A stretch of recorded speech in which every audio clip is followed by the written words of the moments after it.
Hey there. So, what is an RBDSM conversation? This is a technique I learned through ISTA, and that's the International School of Temple Arts. And it's more of a long form, or can be a long form conversation about understanding how I might want to interact with this person that I might be interested in or that I'm looking at, and let's see what might be there. These conversations could happen 5 minutes in, or they could be after a year or years of conversations, in ways to deepen our understanding of what the other person is looking for or wanting or getting out of the interactions that we share with them. Um, yeah, so with that, the first letter R stands for relationships. So, what are you in relationship with right now? And perhaps that's you have a really busy job, or you're single, or you're widowed, or you've got two lovers and you're looking for a third. Or it could be something like this. Just where are you in relationship? Am I looking for other people right now? Am I dating others? Are you one of potentially many people that I could be interested in?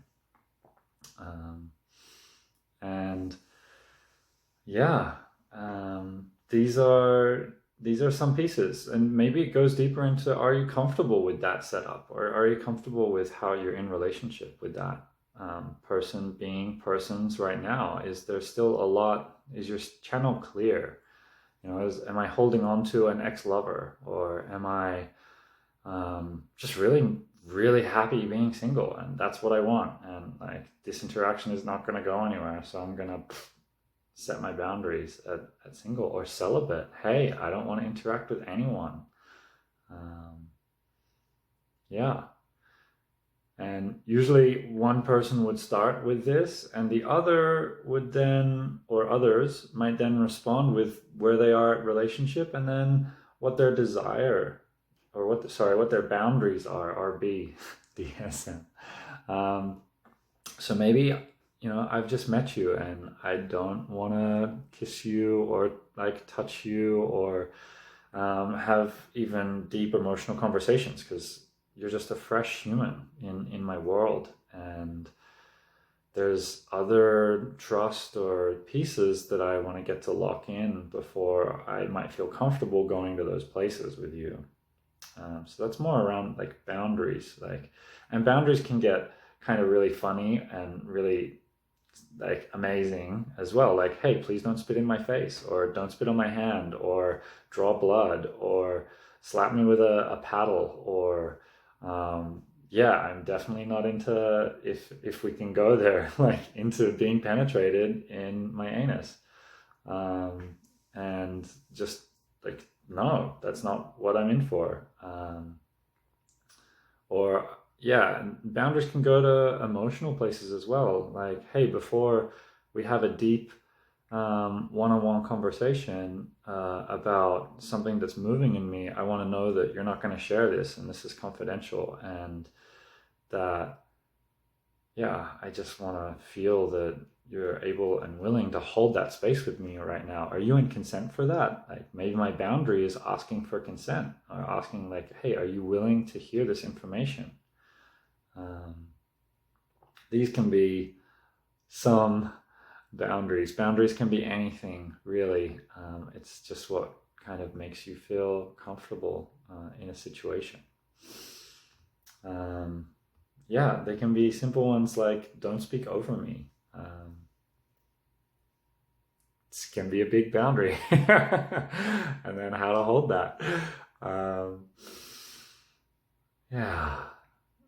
And sometimes we don't know our boundaries, so it's also potential for an exploration for, hey, what is my boundary? Or maybe my other piece will be, hey, I'll let you know my boundary when we cross it, and I'd like you to respect to move to a different boundary whenever. And that's a thing about boundaries. They can change. They're very open and malleable, and um, yeah, maybe my heart is a full on today, and I really want to go there with my emotionality, and maybe it's not, and that's just something I get to say, hey, I'm not willing to hear that today, or pieces like this.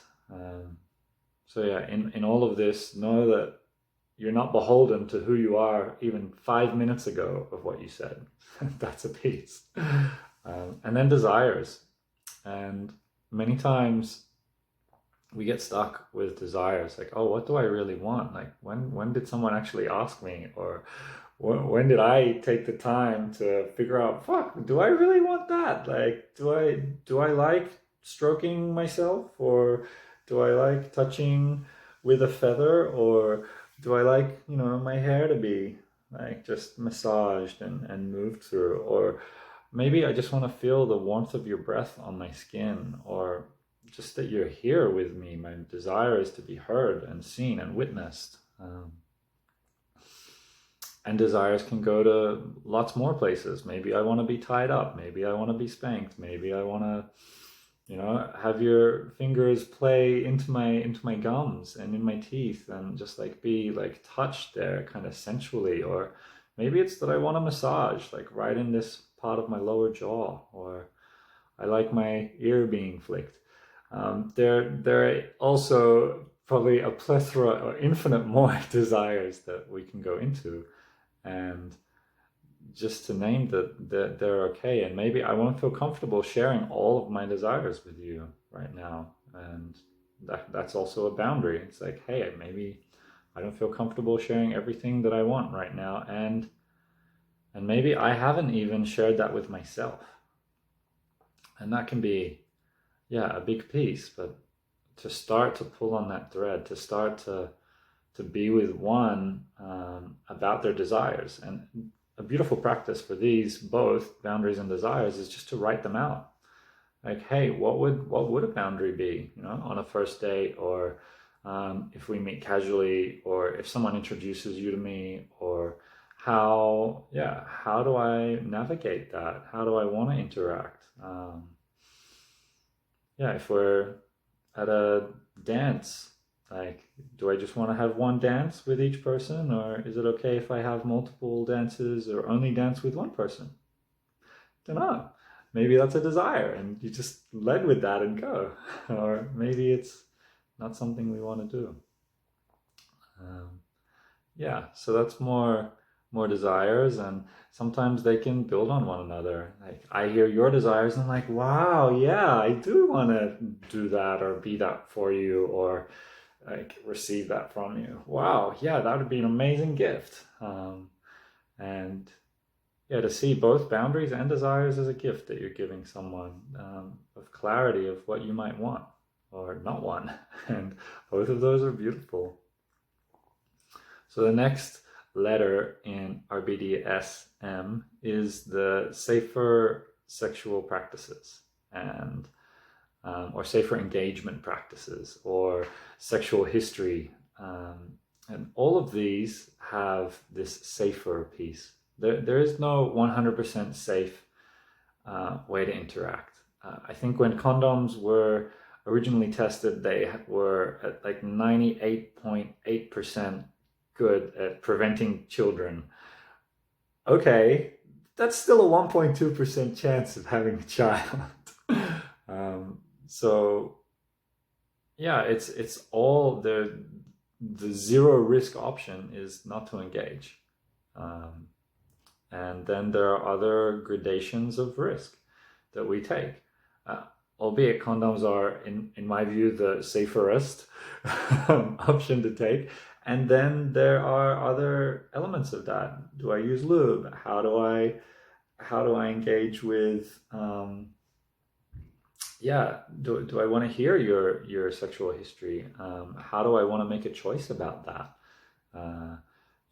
If you've been with one partner that you're always with and you're looking to engage with someone new, it's probably unlikely, if you two have been just with each other, that you've developed something new or had a different interaction. Um, yeah. There's a whole deeper dive into safer sexual practices that we can go.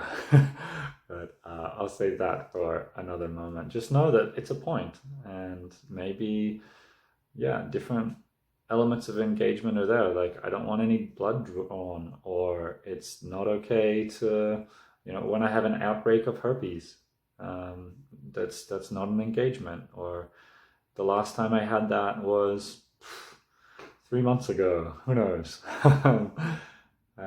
And the final piece, which really lands home in my heart, is the meaning. Um, so, what does it mean to you that we engage in this way? What does it mean to me that we engage in this way? Um, maybe it means nothing. Maybe it's like walking down the creek, or maybe it's just as simple as like it would be getting an ice cream with you for me to hold your hand, or for me to like feel in with a water touch just sensually up your body. And maybe that means the world to you. Or maybe it means the world to me, just to be like, wow, they've really engaged with my heart and they feel so sensual, and I feel so lifted and calm in that. Um, yeah, so that can be a really important practice. Maybe, and just to understand where the other person is at, and to get to express what this might actually mean for me. Wow, I haven't engaged with anyone for a year. I haven't, thanks to COVID, I haven't touched anyone else's hands, and this is amazing, and it's a really connecting moment. And maybe it's not. Maybe it doesn't feel or fulfill that for you. Um, yeah, let me know if you're interested in other uh, methodologies for having these kinds of conversations. There's one called Desires, Fears, and Boundaries. I think there's another called STAR. I mean, there's hundreds, right? But yeah, I hope you enjoyed and got something out of it. Um, and wishing that these kinds of conversations get to bring you and whoever you're looking to relate with a bit closer. I've noticed even it's a reasonable structure for having some business negotiations or conversations. Just like, hey, what time do you have available for this? What are your other relationships? What are your boundaries for a time, or the way that we might talk together? What are the desires that you have for this particular business? Your vision, your mission.